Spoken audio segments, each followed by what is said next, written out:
Wow, take a look at this new gadget. It's got all these really cool features, doesn't it? Wait, okay, so what the heck even is this? So today's video, I'm actually going to give you guys a rough idea on what true marketing really is like. I mean, the point of marketing, first of all, is just to make these features and all that understandable to the consumer. Except there's honestly a lot of, the best way I can put it, BS marketing out there that I think I just got to address it. Because there are some features that definitely upsell some people, but pretty much for the wrong reasons. So let's actually dive into this BS marketing.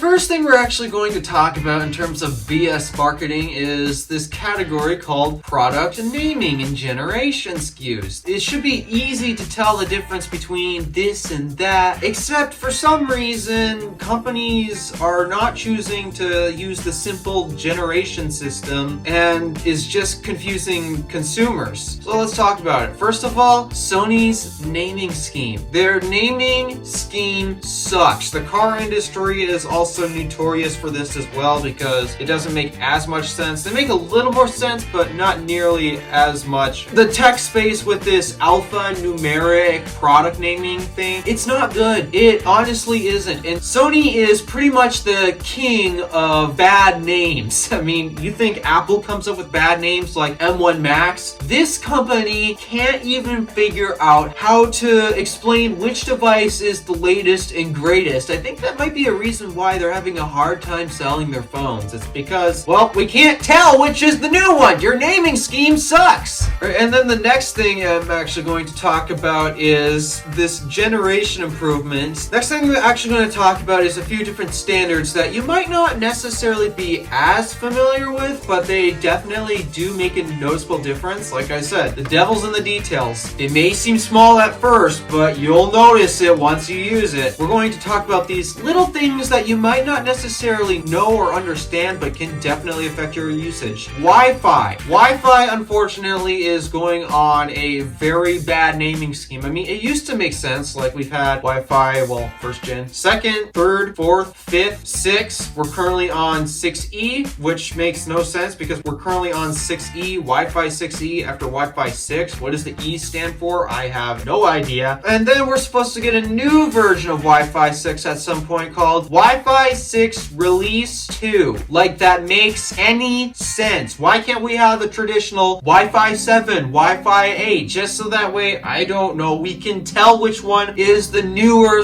/ better standard? This is going to confuse most average consumers. I can guarantee this. Next up, and this has been a nightmare for years actually, it's actually involving USB. Not the shape. The shape isn't actually the problem. We've pretty much got the naming of the shape down. Like, we have Type A, the one most people are familiar with. Type B, which is what we most commonly see on printers. Type C on our phones and our laptops. We have micro USB on our older gadgets that we used to have. Yeah, such and such like that. Okay, we get the shape, but I'm talking about the actual technologies baked into this port. Here comes the problem. We have, obviously, original USB. We have USB 2, USB 3, and after that, we get into a whole mess of different versions of USB 3s. I'm trying to recall how many are there. We have USB 3.0. We have to start at 3.0 somehow. USB 3.1. Then we moved on to like 3.2, 3.2 Gen 1 or 3.2 Gen 2 or so. It's a mess!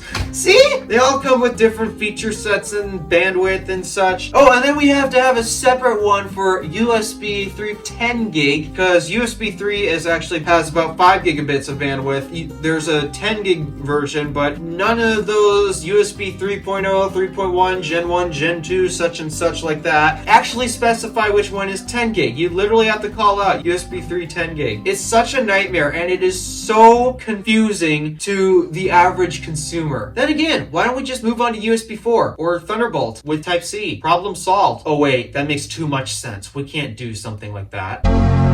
And then the last case I have to point out, and it's HDMI. HDMI is now falling into this trap, believe it or not. I don't understand why they want to, but it's just driving me nuts. Why do we have to go into these confusing different standards? We used to have HDMI 1.0, then we had 2.0, then we had 2.1, and now we're on 2.1a, and now 2.1a is actually going to have optional features that unfortunately don't have any branding to associate them. It's a nightmare. Why have all of these standards? I mean, sure, the Sony phone thing is already a nightmare in itself that you can't tell which one's the latest gen, but why has this naming gone from honestly basic and simple and easy to tell apart to this nightmare system? Yeah, that's some marketing BS. I have no idea who thought it would have been reasonable to not follow the basic system that's been around for how many years now. Next thing we have to talk about is technology rebranding, and this is actually a bit annoying. I mean, sure, it's really hard to tell apart generation names, especially when they go so obscure that you can't even tell which one is the latest gen. But here comes an actual problem that might confuse consumers. Apple is absolutely notorious with doing this, and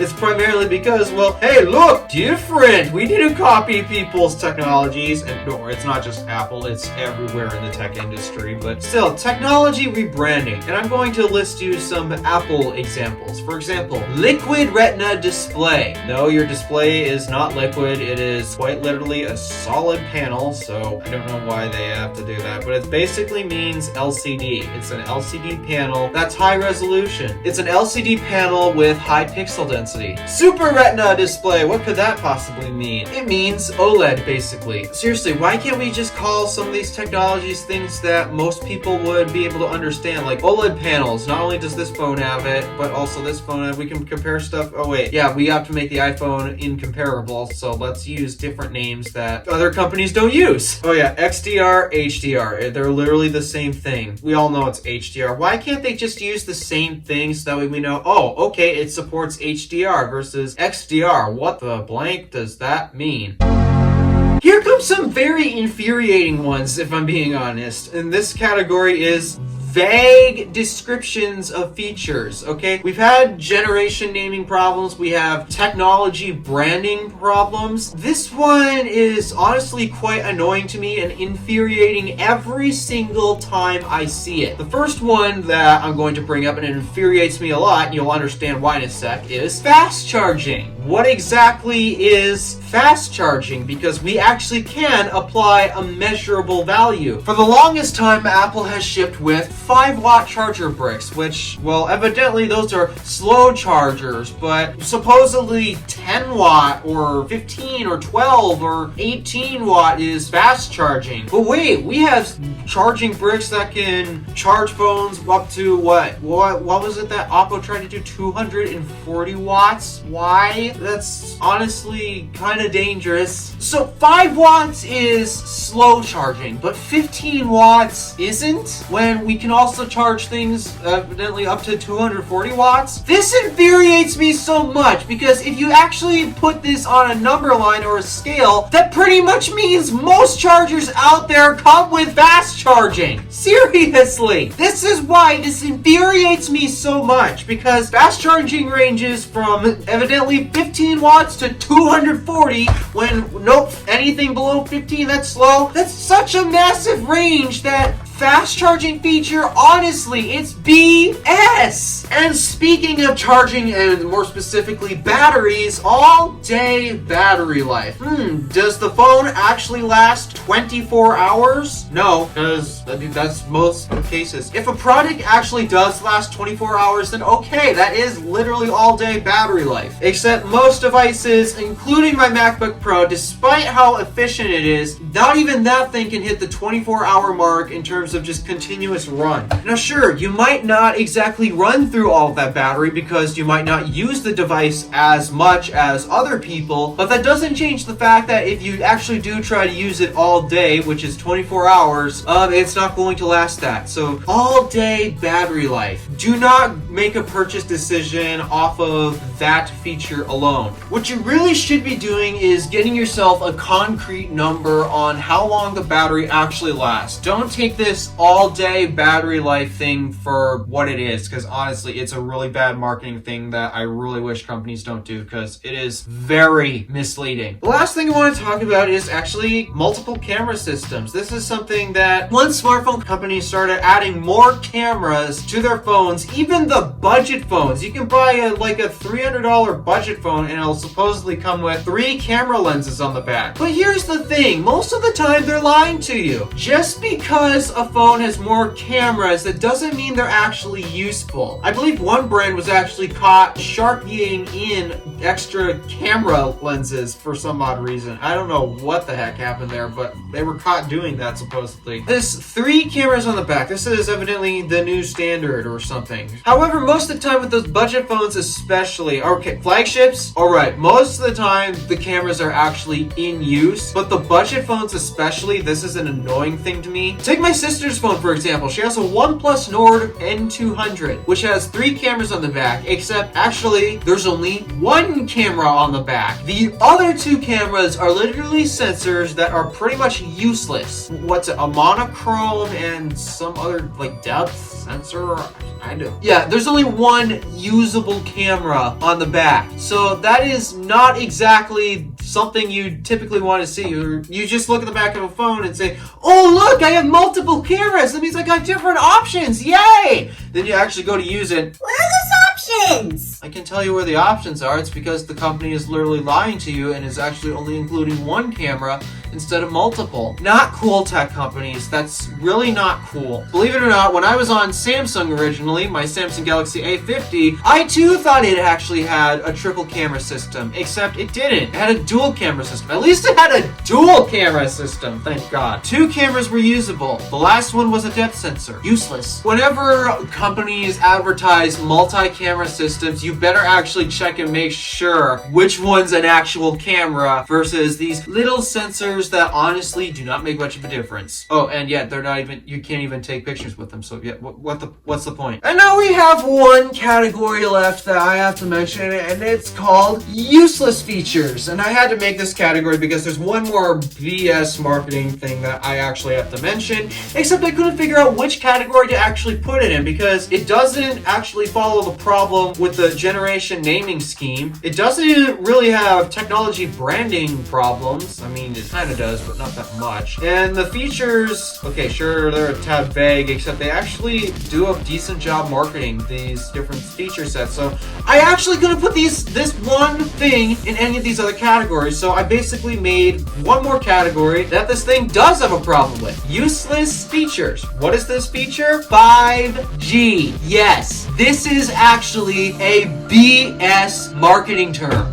Why? It's because for the most part it is useless. Sure, you can go to cities and all that, these big cities, they ought to have 5G towers, although they're pretty much useless the second they're blocked by a building. 5G is a very useless feature. I mean, even if it's in your area, it's very hard to actually use because, well, 5G can be blocked by almost anything to the point where your device wants to switch back to LTE. It's also very bad for your battery health. Very, very bad. It sucks up way too much energy, and I think that's because the only company that's making these 5G modems is Qualcomm. Last I checked, Qualcomm doesn't really care because in terms of the Android smartphone market, they're actually a bit of a monopoly. I mean, sure, there's MediaTek to help offset them, but let's be real. Samsung and MediaTek are no match against Qualcomm. So with that, Qualcomm also owns the 5G modem space. I mean, even Apple uses them because Intel couldn't get their crap together at the time. So because of that, it is poorly thought out, it barely even works, and actually my mom and I were planning on upgrading to unlimited at some point, so we actually went to Verizon, and it was quite funny to actually hear what the lady at Verizon had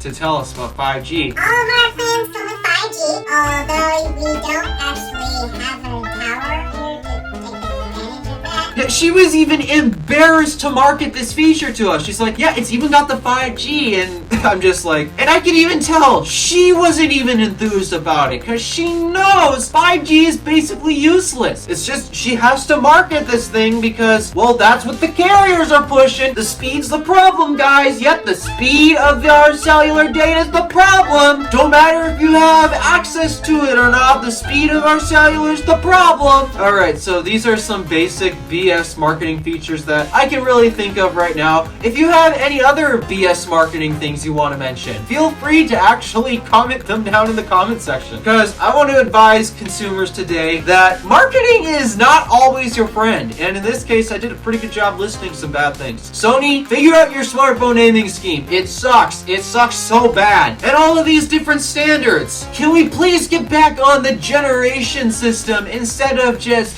oh, we're going to make this Obscure version of this generation. No! marketing teams, get your acts together and make something reasonable that most consumers can actually understand. I'm lucky I'm in the tech community and can understand most of these things, but what about the average consumer that doesn't necessarily care about tech but needs to use it in their lives anyway? They're not gonna know any of this stuff, and then they might end up making a bad purchase decision. Sure, these are little details, but they're little details that do add up. With that in mind, feel free to comment any other BS marketing things that you happen to know so we can advise average consumers about this. Alright, thank you for watching. Do me a favor and interact with the stuff below. My name is Alpha DeWolf, Random Alpha, signing out.